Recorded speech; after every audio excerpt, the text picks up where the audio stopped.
All right, hi, this is Nikki. I'm here to do a video that's personal experience. That's personal experience only, not to be used as medical advice. If I'm talking really fast, it's my fourth take on this video, but at least that time the iPad didn't fall. So I want to say and make it clear: I am not Medtronic. I am not a medical doctor. I am not a scientist. I am a 670G wearer. I'm a type 1 diabetic. I'm doing all kinds of stuff with my pump, trying to understand what it does, and lots of experiments, and I hope to tell you guys about a couple of them in the not too distant future.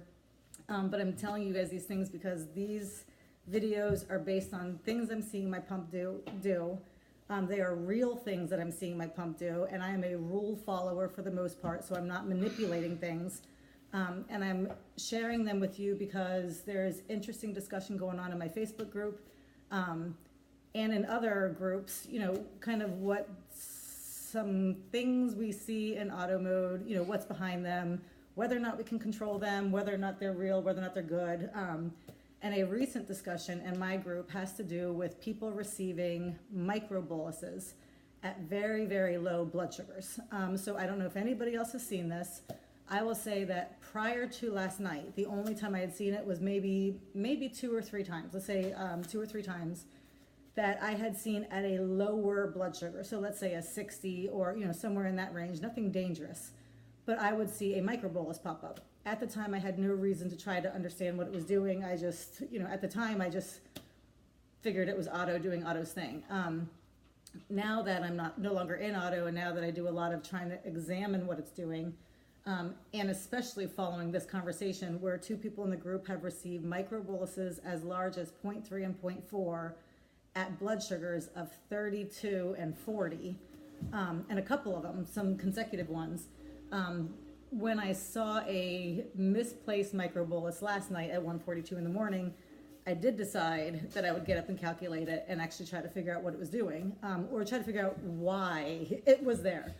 So what I'll tell you is that last night I was approaching 2.5 hours of minimum delivery. I was in auto to finish up kind of an experiment.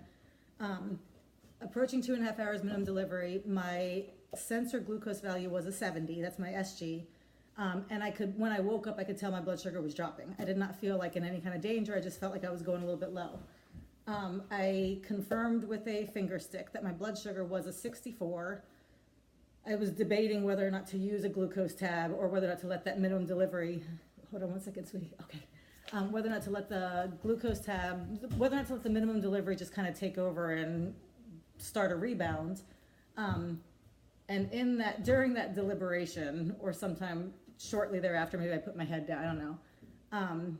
When I looked at my graph screen, I saw a microbolus. So at 1:42 in the morning, following minimum delivery with a dropping blood sugar, I did figure I would calculate it. So what I did, because it's what I do all day, every day, is I started with calibration factor to see whether or not that has any part in it whatsoever. I've always done a calibration factor based on my blood sugar, based on my meter, but I realized that the pump doesn't know what my blood sugar is, so the pump must be using the calibration factor based on the sensor glucose value. So I did calculate that last night. That's a lot of mumbo jumbo, but I will tell you this. When I got to my ISIG, which is part of that equation, I noticed that the ISIG before, the 5 minutes before that microbolus, it was a 13%, sorry. The one before that, about a 13. The one before that, about a 14, right? Like they were all very much in range. The one where I had received that microbolus was a 7.1. That was my ISIG. Well, when you calculate your sensor glucose value of a 70 divided by a 7.1, it gave me a calibration factor of a 10.98. And what I know about that in regular stuff is that that's a huge calibration factor. And in my regular treatment choice, I would read that as my blood sugar's on the rise and I have to do something. So what I think is that my sensor had a bad signal.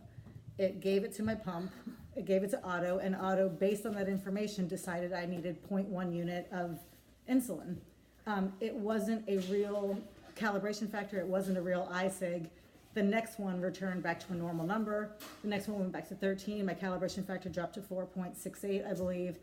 And then that was it. The rest of the night was fine. I'm telling you about that one solitary microbolus only because people do report seeing microboluses and receiving microboluses at very, very low blood sugars. I don't think this is the only reason that happens. I'm not claiming that at all. It may have been a fluke. I also understand that, but I'm saying that last night with a low blood sugar, I did receive a microbolus, and for me, a 0.1 is actually a mid-sized microbolus, and I received that microbolus because of a faulty signal, a raw data signal sent to my pump, and I think that based on that information, it decided I was rising and gave me insulin. Now, whether or not that has anything to do with the other people in the group, where they received for 30 or 45 minutes multiple microboluses, I don't have any idea. Maybe there was compression. Maybe something went wrong with the sensor just long enough that it threw everything off. Or maybe it really is part of the algorithm. I don't have the answers, as usual. I just have more confusing stuff to send you on your way. That's it. I record. We got it. Okay. That was exciting. Okay. Anyway, have a great day. Thanks for watching. Bye.